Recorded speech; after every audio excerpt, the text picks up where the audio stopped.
First, let me mention my collaborators, a few from Poland, Rafał Bistroń, Michał Eckstein, Tomasz Müller, Wojciech Słomczyński, Franciszek Ungeheuer, Maciej Ziobro. But also I have collaboration with Spain, so Albert Rico and Moises Moran, now in Turkey, and Shmuel Fridland, you might know, he is in Chicago, is in fact, yes, so in Illinois. Today I will try to discuss two issues. First, stochastic and bistochastic dynamics, but not only in the space of quantum states, but in the space of quantum measurements. We are talking about quantum measurements as well. And then distances between quantum pure states induced by quantum transport problem, which I believe it is related to the main subject of this meeting. However, before going to more technical details, I will try to make some general overview, as there are some students around who may not be so familiar with the problem. So please excuse me repeating some very simple issues at the very beginning. First, we discuss classical states. What is classical state for me? It is just a probability vector. So let's say n is the number of components. They are non-negative sum to unity. Simplest dynamics, discrete dynamics, is described by a transition matrix T, which is assumed to be stochastic. So, you know, all the entries are non-negative. They sum, let's say, columnwise to unity. In particular, we distinguish so-called bistochastic dynamics, special case, where there are two. So now, it works. I have to learn how it works. Two dual conditions. Sum row-wise and column-wise of Bij is equal to 1. And then, if this is assumed, there, you can say something about the dynamics. So let me use the chalk and blackboard. If you have here three axes, let's say P1, P2, P3, you put 1 here, what you get is a triangle which is equilateral triangle of all those states. Let me plot this triangle again, like coefficients are. So here I assume n is 3. So there are three axes, 1, 0, 0, 0, 1, 0, 0, 0, 1. Here is maximally mixed state 1/3, 1, 1, 1. And this bistochastic dynamics basically takes any point and puts it somewhere closer. Here is P, here is BP, closer to the center. It looks like this, and therefore one can use the famous tool majorization. So we denote it like this. This means that one vector is kind of more mixed than the other, so such a condition is satisfied for any k. So condition is for cumulative distribution function. And for instance, such a famous relation that any vector transformed by bistochastic matrix is majorized implies that Shannon entropy does not decrease, which means that this arrow goes in this way, if we assume that dynamics is stochastic. And then, for 100 years, more or less, we know that the set of all bistochastic matrices of order n forms the famous Birkhoff polytope, which is convex hull of all n factorial permutation matrices. This is the classical case, first part of the introduction. By the way, if there are any questions, I can take them during the talk, but this is simple. So classical discrete dynamics. We go further to quantum case. Now, instead of probability vectors, we have quantum density matrices.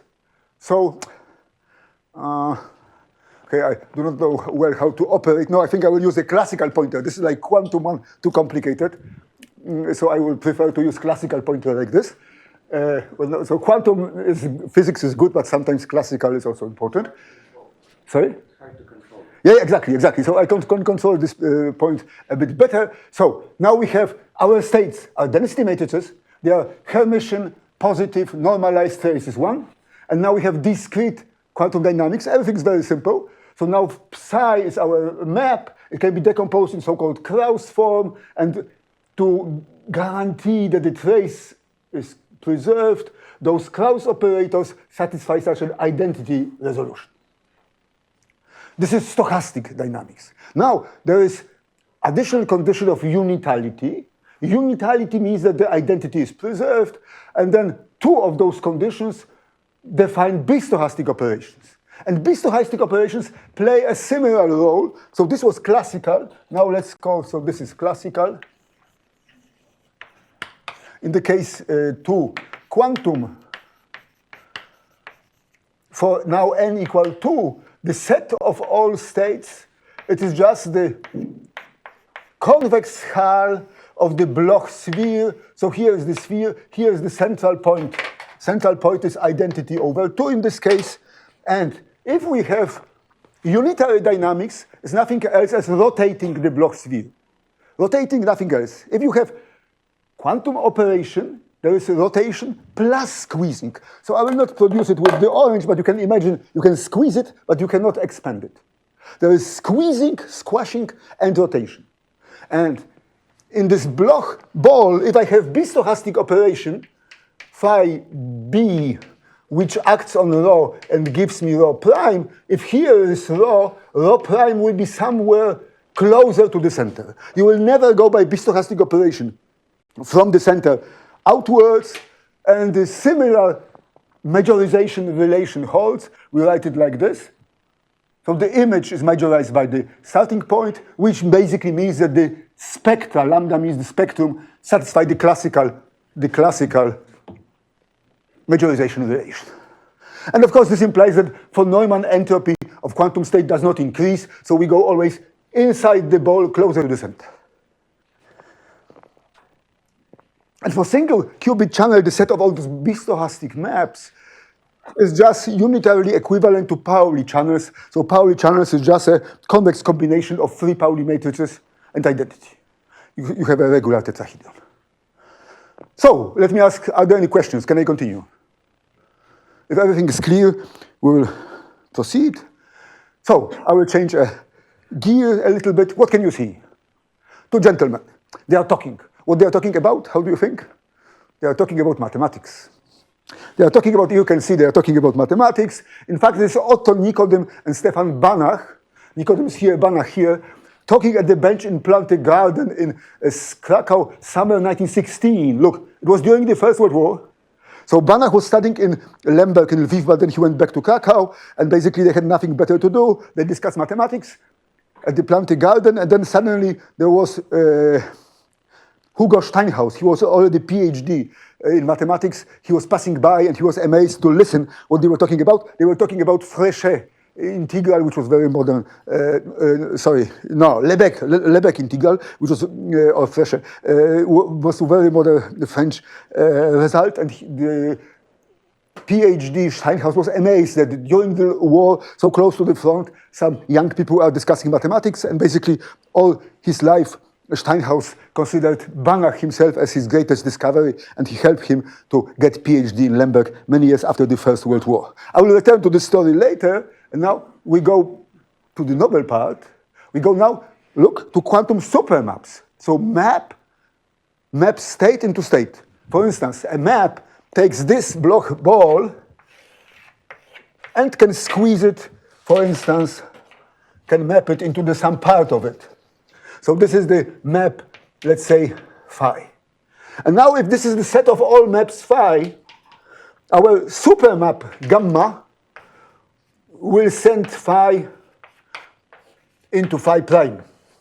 So supermap is nothing else as the dynamics, discrete dynamics in the space of the maps.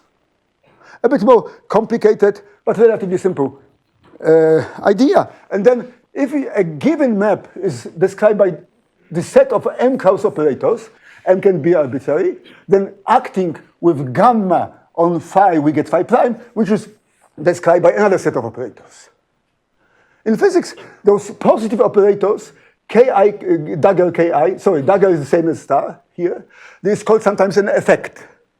And to imply the preservation of trace, this is the vector of effects, it of course satisfies the standard resolution identity. Sum of those non-positive operators is equal to identity. So now look, such a set of those, this is a vector of operators, can be in a sense called a quantum simplex. Of course, it's not a simplex for larger d, but for d equal 1, it's just a simplex, because then EI reduces to a probability. So in a sense, this is a generalization of the concept of classical simplex of probabilities, which describes all possible measurements. Is it clear? So now D is the size of the Hilbert space, and M is now here the number of those, in physics, it's different outcomes of a measurement. So supermap maps gamma maps set of Kraus operators into set of Kraus operators, or alternatively, a vector of effects into a E prime. And now look, yesterday there was a talk. Your dynamics is this, you have the same M? I mean, is this a minimal Kraus representation? Yes. So let's assume that M is equal to D squared. You can always find such a representation where the canonical Kraus form has not more than D squared operators. So then it's not minimal necessarily. Yeah.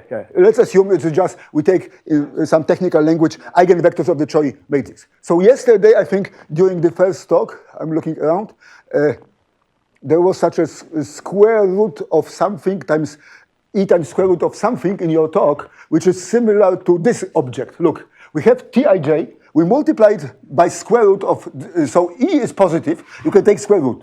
And such a product preserves positivity. And in fact, it was called in literature many times. There were papers by Gooder, Nodge, and Leifer, and others.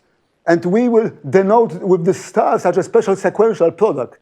And armed with this tool, we can now write that the dynamics in space of effects is given like this. So this symbol means such an equation, where Tij is kind of generalization of a stochastic matrix. Why? Because Tij is a block matrix. It has n square blocks. Tij is not a symbol, it's not an entry. It's a block which is assumed to be semi-positive, and it satisfies a columnwise condition, which is like stochasticity condition. Why? Because if this condition is satisfied, then we imply that the sum of those operators E prime also satisfies such a identity resolution relation. Is it clear? Karol, can I ask a question? So, cool, sure, you can. So, I mean, for me, the natural thing, if I think of a supermap, would be just a map on channels. Yes. And this is something more or something less? Something less. It's special.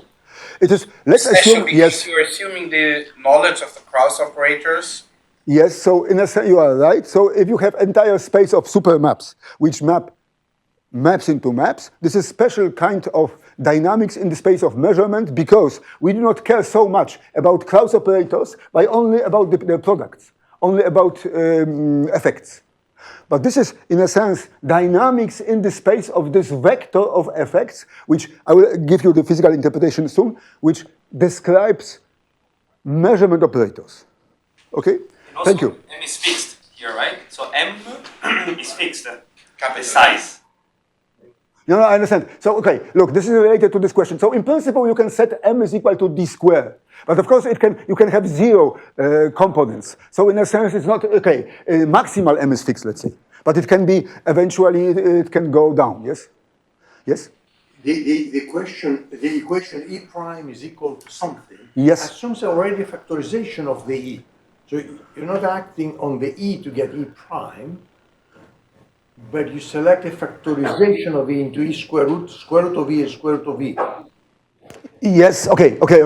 Yes, so here, this is the recipe how to get E prime. So basically, what I will assume now, that I have given vector E, and I have given this blockwise, so generalized stochastic matrix, and this stochasticity condition implies that the outcome defined like this is also a valid measurement. So you have kind of dynamics in the space of all measurements operators, of all effects. At least the Cromitian square root. Yeah, sure.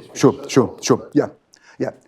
Thank you. So here is just a kind of answer to those questions. So we can, in general, define this blockwise product with star, which basically is exactly the same strategy as you used last time. And then we'll have product of two matrices IK will be, for instance, defined like this. For instance, because I can put here square root of B left, but if I wish, I can put square root of A right. So there are two options. They are somehow dual. And I will use them to describe the following process. I have double sequential measurement. I have here state raw. Here I change notation. So here Pi is first measurement. So I can say now that rho prime is proportional to the outcome is square root of Pj rho Pj. I perform second measurement, which is conditioned on the outcome J. So I have now let's say, m square different operators and m different identity resolution. And now this Sij represents second condition measurement, and it forms, in a sense, this blockwise stochastic matrix. So this will be the outcome, because first you act with P, later with S. But if you wish, you can now redescribe the same physical process by a single measurement Q, where Q is just defined with our sequential product. So here Q is just, as defined before, given by the product of S and P. So this is the physical motivation somehow, which shows us how and why we are going to define this Q, which is in a sense concatenation of two different measurements. Well, here we discuss bistochastic, a special case of stochastic dynamics. They were bistochastic. So now here I can ask what happens if we now consider those blockwise matrices, which are composed of n square semi-positive blocks, and there are two dual conditions. Column-wise and row-wise, they sum to identity. So here's a simple example. So 2 means block matrices, 2 times 2 matrices of size 2. I can take any matrix A which is positive, smaller than identity, and of course this is the simplest example of blockwise bistochastic matrices. To study geometry of it, well, it is just like geometry in this case of effects, of measurement operators. So A is arbitrary point. Here I have such 4-dimensional picture, but here at this line I have trace of A, and this is in a sense a block sphere. Here is smaller block sphere because those states, the operators A, need not to be normalized. Here are 2 points. This is 0 vector. This is identity. And then we can show that this whole set is convex hull of a block sphere and projection operator of rank 2, so identity and 0 vector. And in a sense, this is the shape of this matrices for size 2. This is simple. However, it gets more complicated for larger dimension. So in general case, let me remind you, I already mentioned this. If the dimension is 1, we have standard set of bistochastic matrices, for which we, relying on Birkhoff, we know that the set of those matrices is nothing else as convex combination of permutation matrices described here. And now we go to quantum case. So quantum, in a sense, instead of bistochastic matrices, we have now those block bistochastic matrices. I will denote them B, N, D. And you can say, maybe Birkhoff idea works. We define generalization of this. So for any vector of effects, so Ij make a vector, I can define such a convex combination of permutation matrices, and you can assure yourself that the simple generalization of Birkhoff works. But the strange thing is, it almost works. So in fact, it works only for dimension 2. So then, it is just this case I discussed before. The Birkhoff-like statement works. Any blockwise bistochastic matrix can be written like this, which is just a convex combination of permutation matrices extended in tensor-wise by any vector of effects. However, so there were some papers. One I will quote now is De Las Coves from 2023. Sorry, I think I should go back. So here, the first paper I know is of Neshita Benoit from 17. The second one is De Las Coves, Netzer, Valentina, Brandt 23. There were a few papers about this. There was the name like block bistochastic matrix, or in this paper, this object was called quantum magic square. They are also quite in Latin square. Everything is somehow related.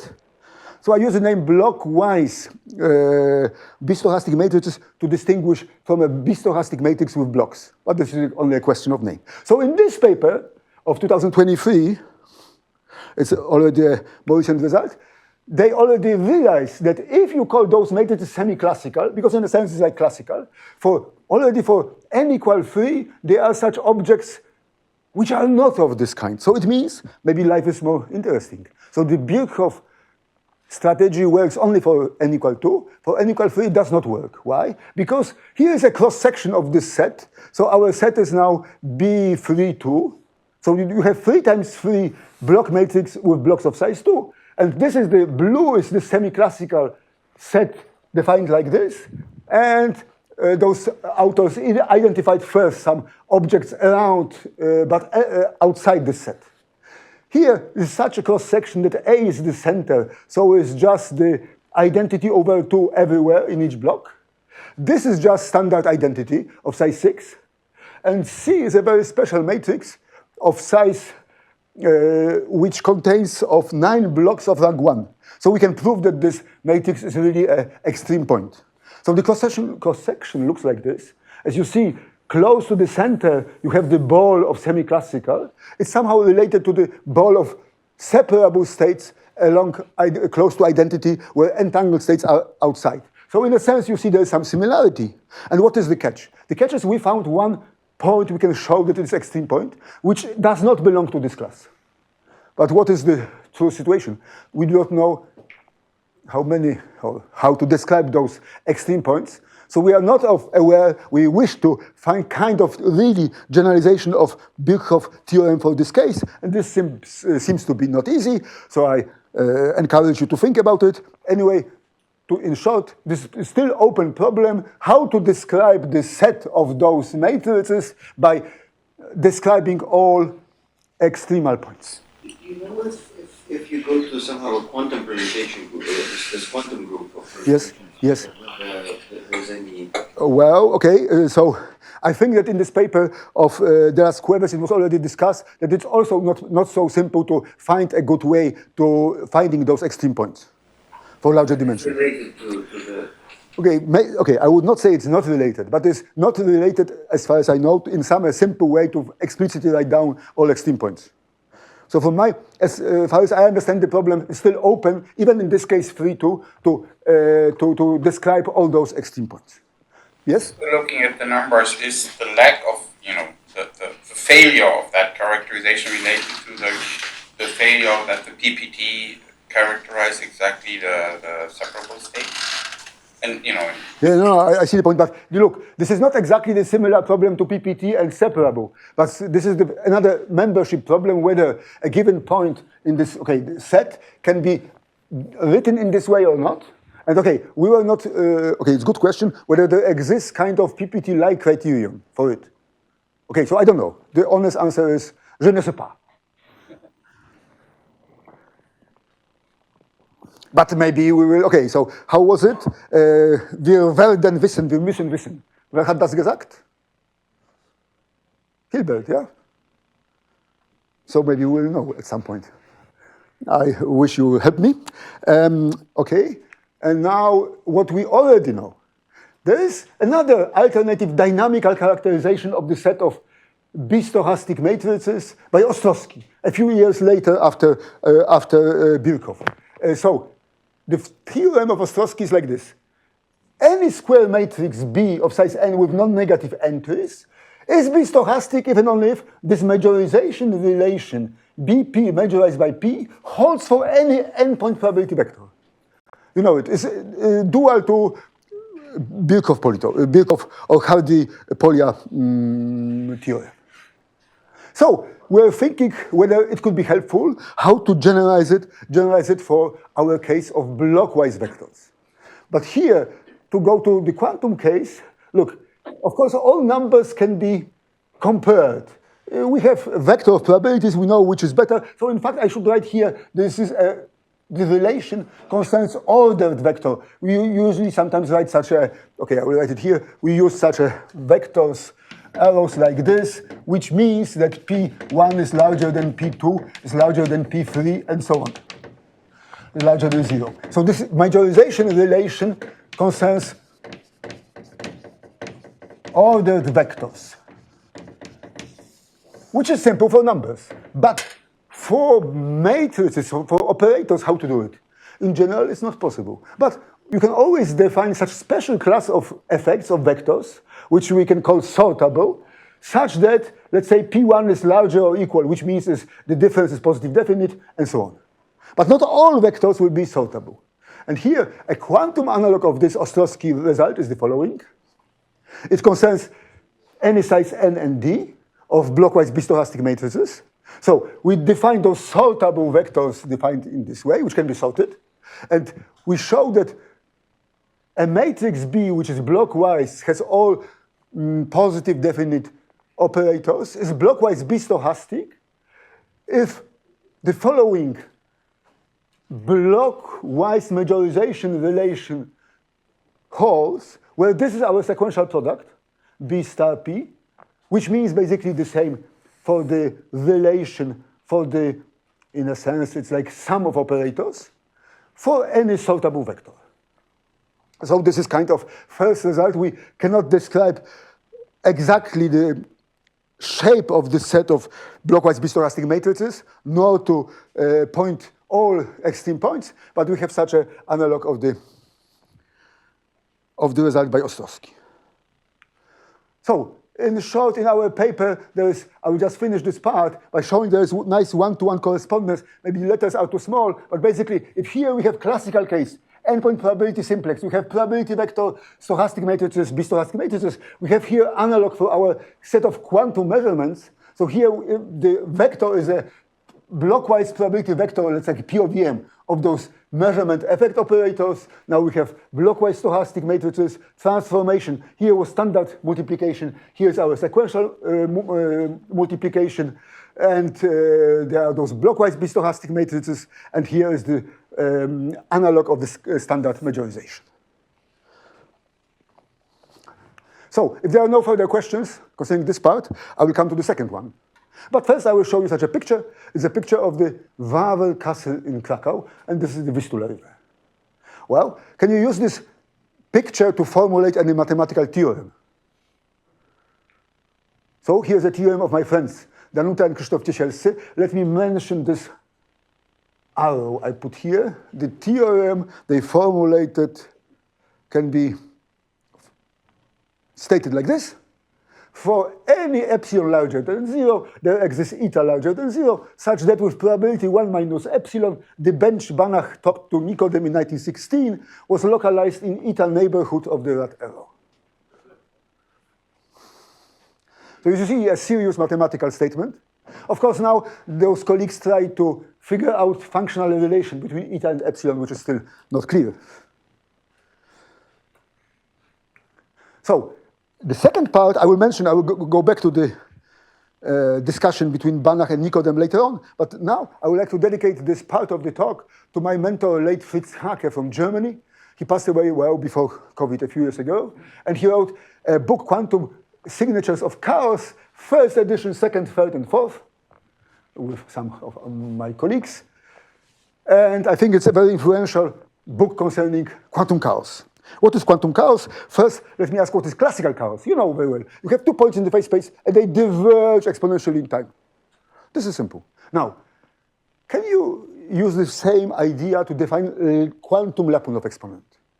Well, this is problematic because if you take the standard unitary dynamics, let's assume now we have unitary dynamics. Then all standard distances like trace distance or HS stands for Hilbert-Schmidt distance, they are invariant. So if there's invariance with respect to unitary rotation, of course the distance is fixed and there is no exponential divergence. As simple as that, unless you change the setup and you ask, maybe you should use another distance. So in our first paper with Fritz, we just, the title was, okay, it's Annalen der Physik, Lyapunov exponent from quantum dynamics. So we basically use the standard definition of Lyapunov exponent and we just pose the problem, what distance should be used. And in this paper, we first mentioned that the Morse distance could be a kind of answer. And the next paper, which in a sense appeared in the strange journal Vistas in Astronomy. Strange, it was kind of coincidence because it's not much related to astronomy. Even though, of course, you know very well that solar system is chaotic, weakly chaotic. But if you know, it's the Lyapunov time, 1 over Lyapunov exponent is of the order of 100 million of years. So you have plans for longer, be careful, because the world will change. But for a few years, it will not influence our time. And there was a question posed how to generalize the Lyapunov exponent for quantum mechanics. And then in this paper with Harald Wiedemann and Wojciech Słomczyński, we first explicitly defined the Morse distance between Q function. Q function that were used yesterday, this is called in quantum physics, quantum optics Q function, but it's a Hugh-Simi distribution. QCM distribution, so here it is. So you have a set of coherent states. For any law, you can define such a coherent state representation. And now, if you want to find the most distance, you take one state, second state, define first QCM distribution, second, they are well-defined, well-behaving probability distributions. You can always plug into the most problem and solve it, and it gives you the good distance. So it was formally described in our paper from 1988 with Wojciech, and later for the infinite dimensionality for finite in 2001. And I was really pleased that, okay, we did some work years ago, and now I'm pleased to see that there's, again, a revived interest in the distances between quantum states. So let me remind you the main idea of Monge. You know, he was an officer in the French army. He was somehow responsible for planning fortifications without, let's say, huge machines we have now. So basically one has to take a soil of sand and transform it somewhere. And we want to optimize the work, but not against gravity, but against the friction. Basically to count the number of wheelbarrows you have to, and integrate it with the total distance to look for the optimal, it's called Monge plan. So we want to find among all possible ways of transform this sand into such a fortification, you look for the best. And here maybe you know, for one-dimensional case, situation is simple. Why? Because in one dimension, we don't need to think where to shift the sand. We only go in the one direction. And here's a very nice result of Salvemini sul calcolo degli indici di concordanza during the war, again. So maybe you know this. You take one function, second function, you compute the distribution functions, cumulative distribution function, and this Monge distance is just the area between those two cumulative distributions which can cross. So this is as simple as that, and this is only case where analytical result so simple is known. Well, so here we go now to the quantum case. Now we have set of, let's say, coherent states. In the simplest case, they are so-called harmonic oscillator coherent state. So alpha is just a complex number. So you have a complex plane, one distribution, second, and this is the question. You want to find the optimal way of transforming one QCM distribution into another one. And you wish to have the following property. If you have a coherent state, then it is a Gaussian, and distance between two Gaussian states should be equal to the geodesic distance between the points of the center of mass. So this is restricted to very special class of states where we know analytically answer right away. But we can use this Salvemini solution. If you have 2D problems with radial symmetry, we can reduce the two-dimensional problem to one-dimensional. For instance, then you can, if you have so-called Fock states with 0 photons, 1 photons, or 100 photons, then you can compute this analytically using Salvemini, and then you can show that indeed from 0 to 1, in the sense of Monge distance, is much closer than between 1 and 100. Yes? I was thinking there's a question. If not, it's again a picture from Krakow, Vistula River Castle, and this bench is somewhere here. And here's the plate which commemorates this discussion. Here you see in Polish, I will read for you a shorter English version, Otto Nikodym on the left and Stefan Banach in conversation about mathematics. This bench memorizes their famous meeting with Hugo Steinhaus in the Planted Garden in summer 1916. And indeed, some people who are working on history of mathematics, they somehow believe that really this meeting was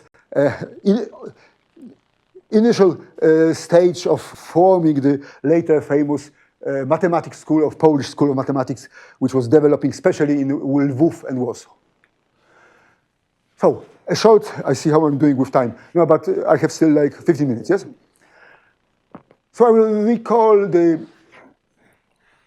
second part of the introduction concerns Kantorowicz. It's just before the war, it was already the idea to use this Monge problem for, like, let's say, operational research, organization and planning of production. So the key advantage is that he produced it in a more symmetric way. And he introduced this idea of coupling. So now we are looking, transport plan is a measure on such a product, and we want to find such a optimize for a given cost function. Cost function in a sense is generalization of those distances from one place to another, and we want to find such an infimum over all possible set of those transfer plans. And then there is paper of Wasserstein, which basically the idea is that he introduces this P generalization like P norm. You can put this cost function to power P and then later take root of order P. And now I realize it's a just sociological phenomenon. I don't know how to explain it. That 30 years ago, we were always knew about Morse and Kantorowicz, and now somehow, even though all those three names should be, in my opinion, put together, now somehow the name Wasserstein, because I don't know why, became more famous, even though I think it's fair to use all those three names, what I did here. Morse, Kantorowicz, and Wasserstein. In fact, okay, yes, we know about many papers about Wasserstein distance, P equal 1 or P equal 2. I will discuss today P equal 2, but P equal 1 is basically very much similar to Kantorowicz and Morse. So maybe you know the setup. In general, we take n-point set, two probability vectors, this is classical, have a set of transport plans in the set, the gamma of the couplings, and we want to look for the optimal plan which minimizes this function, which minimizes the cost, and somehow this is the classical definition, where C is just the cost matrix which is given. So this is already the classical case.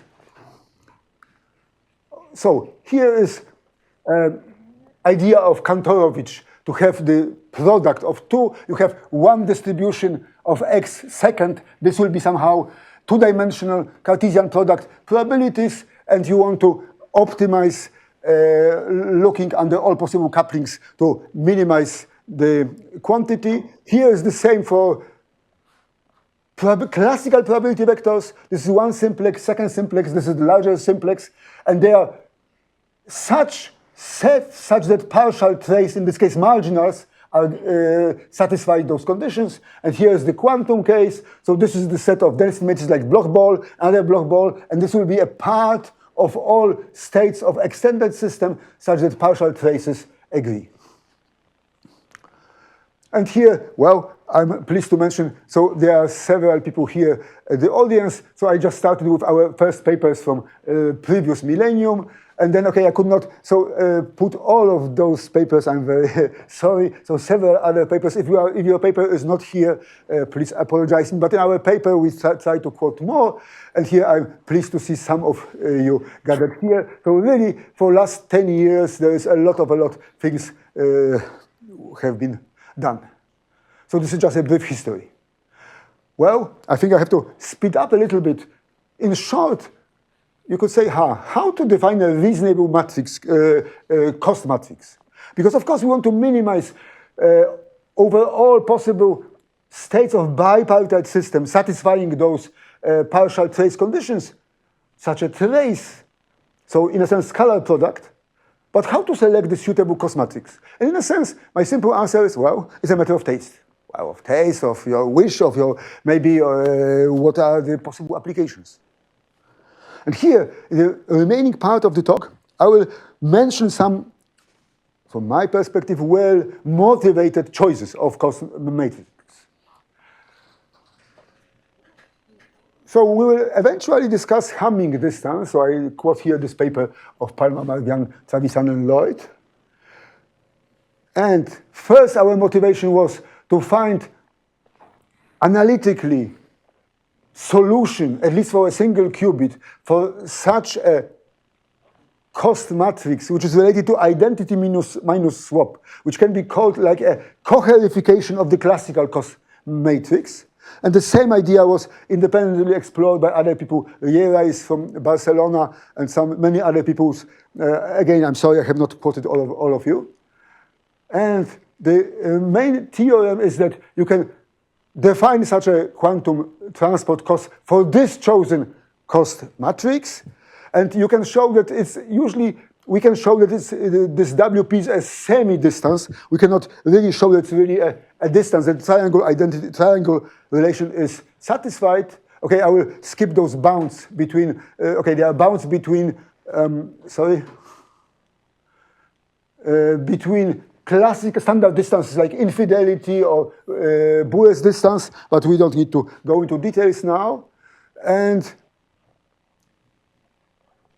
we can show that for a single qubit and the chosen cost matrix really induces a distance because triangle inequality is satisfied for any p larger or equal to 2. And then for larger dimension, and is here dimension, this Wasserstein distance satisfies triangle inequality for all pure states. For mixed states, we cannot prove this. We can prove it for pure states. And now I will concentrate mostly on the pure states.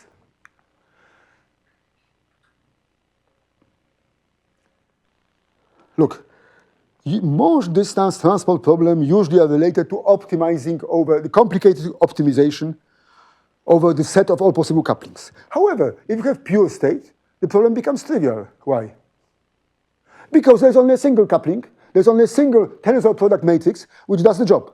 So here, in a sense, we avoid the problems. Instead of doing difficult optimization, what we did many years ago, we choose such a setup that there's no work to be done concerning computing the distance, because you have the exact formula. And here it is. The new part starts here. Let's imagine we have any Hamiltonian H with non-degenerate eigenvalues and eigenvectors. So I are now eigenvectors of H. EI, sorry for the confusion, before there were effects in previous part of the talk. Now they are energy, standard notation. And now we said Eij is just difference of energy. And we can obtain the following statement. This function, which is given analytically, you take any two states. You expand them in the following way. So psi I are complex numbers, phi j also. They are just expansion coefficients. And this is the outcome of the Morsch-Kantorowicz-Wasserstein problem with p equal to 2. We have 2.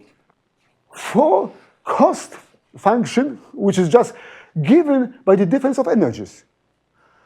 And I think this energy distance is kind of new, and I hope it's important for physics in the following sense. Let's assume we have those states like, for instance, Wasserstein, there's a Wasserstoff atom, which is hydrogen. So you have a hydrogen atom, and you can say, somehow if you have first excited one state, and then here is like 100. What you guess that the distance here should be much smaller than here.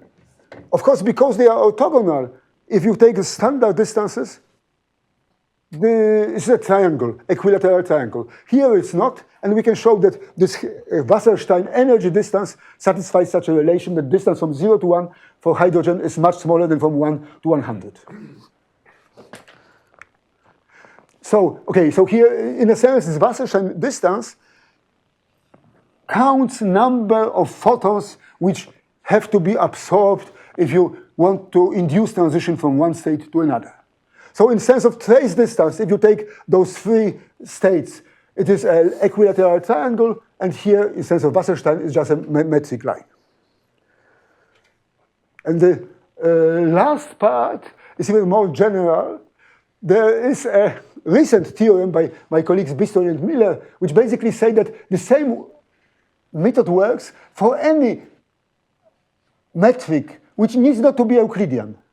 So the theorem goes like this. For any classical distance matrix, which is symmetric, the map defined in this way satisfies triangle inequality, induces a quantum distance between two states, so in a complex projective space. Here, of course, as before, those numbers, complex numbers, are components of two vectors. I compute the distance. The proof is based on generalized Cauchy-Schwarz inequality. I have no time to discuss it. If you are interested, it's kind of Cauchy-Schwarz, but those omegas can be negative, and this is kind of more complicated. To prove it, they managed to prove it, and this implies the theorem as above, and can be used for the following way. Let's assume we are looking for the classical Hamming distance.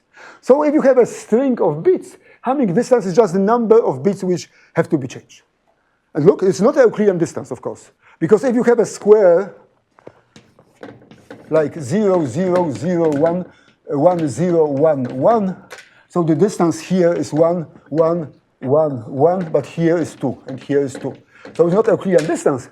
And then this problem of finding quantum analog of classical distance was also discussed recently by many people, like here again, De Palma and others, Girolami, Lanza, my colleagues from Torun. And our solution is simple, because again, no optimization is needed. So here's the explicit formula, and here DH, this is the two strings of bits. This is square of standard Hamming distance, and you multiply it by this asymmetric version. And we can show that triangle inequality holds. It's really a true distance. And to show that it really works, we use this quantum Hamming distance for the following task. You start with the state 0, 0, 0, and you perform a random search to go to a given state. In this case, we took this famous GHZ states of 4 qubits, which looks like this, and we iterated numerically this procedure. And here is 1 minus f, so infidelity. And red line is minimized Bour's distance, is a logarithmical scale. And blue one is our quantum Hamming distance. So if we look for the minimum of the Hamming distance, which basically takes care about the shape of the state, the convergence is much faster. So I think I should conclude soon. I will accept questions later on. So here is the final story. So this is just this bench with Nicodem and Banach, which was opened in the Planting Garden exactly 100 years after the discussion. And maybe you don't know that Otto Nicodem is amazing. Exactly 50 years later, in 66, Otto Nicodem, who survived the war, he went to US, and then he published the book, The Mathematical Apparatus for Quantum Theories. It's maybe not so easy to read and study right now, but it's really amazing that those pure mathematicians already then, so many years ago, more than almost 60 years ago, already realized that quantum physics is a good inspiration for a mathematician. I think I should conclude now. So the conclusions are divided in two parts. First part up to here concerns the discrete dynamic in this set of effects, so generalization of a probability simplex in a sense, and it is given by any blockwise stochastic matrix and the sequential product. Now, the bistochastic, blockwise bistochastic matrices leads to dynamics which can be characterized by this operator majorization of sorted vectors of effects, and there is a simple generalization of Birkhoff polytope is correct only for dimension 2. For larger, it's still an open question how to describe all extreme points of this set. And second part of the talk discuss Monge distance. So first our motivation was and still is quantum chaos to find a nice definition of quantum Lyapunov exponent, and for this you can compute Husimi, so the Monge distance between Husimi functions such that for two coherent states the distance is exactly equal to the distance between their center of mass. And then the Monge-Kantorowicz-Wasserstein approach can be applied for any two states of arbitrary size. There's a question how to choose a cost matrix. And here, if we restrict our attention to pure states, we can show that we can, in this way, it's not necessary to solve the Monge problem in this case because the set of coupling is has 1 point. But using this formula, we can find nice examples of distances between states which are not unitarily invariant, which is maybe bad, maybe good for some purposes. And for instance, we introduce this energy distance, which can be applied in quantum physics, and also quantum Hamming distance, which could be used for quantum search, and I hope many other applications. It's almost the end of the story. Here I just mentioned that this picture of Banach and Nicodem made it to the cover story of Mathematical Intelligencer a few years ago. It's the end of my talk, but I still have something to say. So again, I started thanking you for an invitation, and I'm very in a favored situation because my chairman is also a director of the center, so I would like to ask you to take from me. This is a book about Stefan Banach in English, and I allowed myself to glue here pictures of him sitting with Nicodem in the planting garden, and here's a copy of this plate, and this is just to thank you for your invitation to IPAM. Here it is. So I hope you can put it. So therefore, I asked you whether there is a library, and you answered that it's possible to borrow the books, but I said, no, I want to donate the book, which is easier. But it's not end of the story. Please come here to the center because the light is better. So here I also have something. Look, maybe you will understand it. Wielcy matematycy karty do gry, which means great mathematicians, card to play. Here's a special deck of cards. You can play bridge. And look, here are some names you will know. For instance, Carl Friedrich Gauss, Augustin Cauchy, Sophie Germain, Niels Abel, but also Stefan Banach, Stanisław Zaremba, Zofia Kowalewskaja, Wacław Sierpiński. And as a joker, Paul Erdős. Thank you so much. Thank you so much. We'll take this book, we have this nook here. There's a small library stand that we'll put it there so that you can all see it. Take this to Lake Arrowhead.